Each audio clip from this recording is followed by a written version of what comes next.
Now, as we know, Jim Chalmers, when he's not impersonating members of the SES, and definitely not campaigning, during the flood situation, he will now have to prepare a budget after the Prime Minister decided to delay the election. That will be March the 25th. We'll have a special 90-minute edition of Paul Murray Live. We'll be the first ones to cut through the spin and the BS like we have for all 15 years of when we've been on air. There's the Canberra bubble effect, there's the inside spin, and then there's the ones who see it from outside and see it from what it is, and we will smash it. I promise. Smash it on budget night. So make sure that you are here.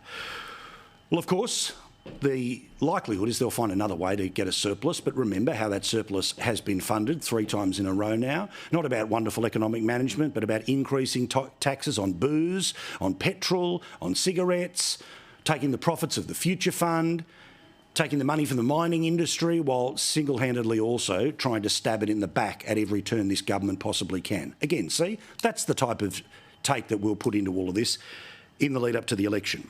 Well, the Financial Review has also had a very critical eye, a realistic eye, on not following the garbage that comes from the government, but actually looking at what they say. Oh, we've repaired the budget. No, they spent $60 billion more than what they claim to have saved. All of that, of course, deepens the debt. And they're going to say it was all Liberal debt. That's JobKeeper debt. JobKeeper debt that Chalmers, among others, thought we should have gone deeper into. And remember, they wanted to buy an airline.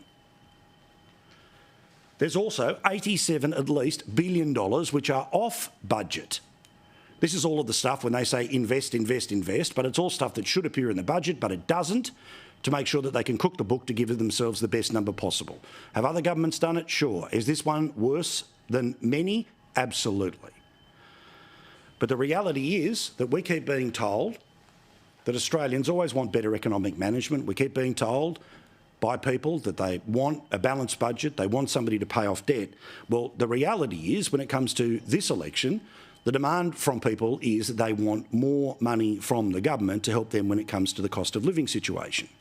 Now, this government could have done plenty more, but it chose to remove that $1,500 payment from 10 million people, one of the first things they did when they came to government. So until you're $1,500 better off, you are behind the 8 ball from when these people took over. But I want to show you an opinion poll which is basically going to give the green light to the Labor Party to spend even more money off budget or to push us deeper in debt. Have a look at this here, which is, should the government spend more money to deal with the cost of living? Well, put simply, 88% of people believe that to be the case. 88% of people believe that we should be spending more money even if we don't have that money. When it's blokes, it's 82%.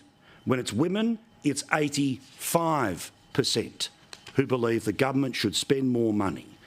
And there is no respite when it comes to any of the different age groups. 83% of the youngest voters, 81% of the middle, and then once you start to get a little bit older, 85 and 85%. All of this means that this will be interpreted by a desperate government who has wasted its opportunities to do the right thing, to buy their way to another election.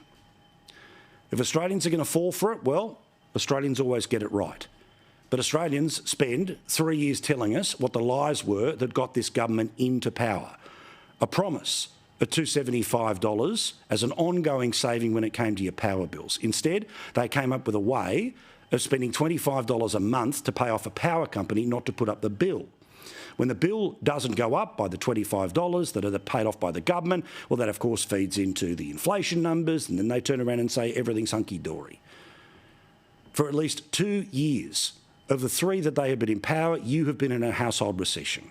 Politicians have got 3 pay rises.